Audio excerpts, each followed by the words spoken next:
son of laughter, God's special promise to Abraham from Genesis 12 to 21. Years passed, and things didn't get any better. People were still just as cruel and mean to one another. They still got sick and died. God's world was still full of tears. It was never meant to be like this. But God was getting ready to do something about it.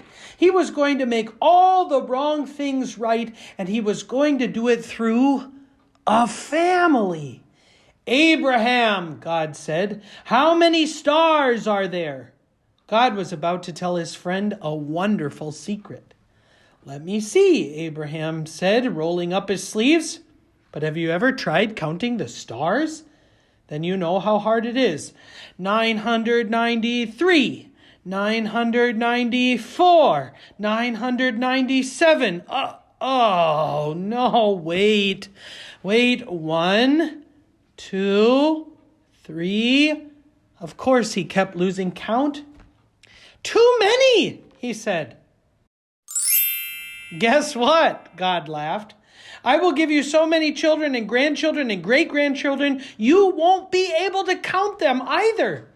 Abraham couldn't help giggling at such a wonderful idea, but he stopped himself. How could he have a family? Don't be silly. He didn't have any children, let alone grandchildren.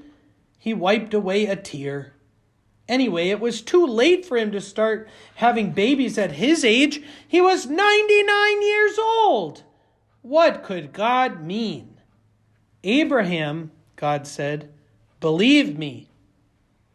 And then God told Abraham his secret rescue plan. Abraham, I will make your family very big, God promised, until one day your family will come to number more than even all the stars in the sky. Abraham looked up at the dark night sky, thick with stars. You will be my very special people, my people, and through you everyone on earth will be blessed. It was an incredible promise. God was going to rescue the world through Abraham's family. One of his great-great-great-grandchildren would be the child, the promised one, the rescuer. But it's too wonderful, Abraham said. How can it be true? Is anything too good to be true? God asked. Is anything too wonderful for me? So Abraham trusted what God said more than what his eyes could see, and he believed. Now, when Abraham's wife Sarah heard God's promise, she just laughed to herself. But it wasn't a happy laugh. It had tears in it. She'd always wanted a baby. Could her dreams come true? Could she really have a baby when she was 90 years old? No, of course not. Don't be silly. It was far too late. Sarah didn't believe God could do what he promised. She had forgotten that when God says something, it's as good as done. Of course, it was easy for God to give her a baby son as it was for him to make all the stars in the sky. And soon enough, 9 months later, just as God had promised, Sarah gave birth to a baby boy. They named him Isaac, which means son of laughter.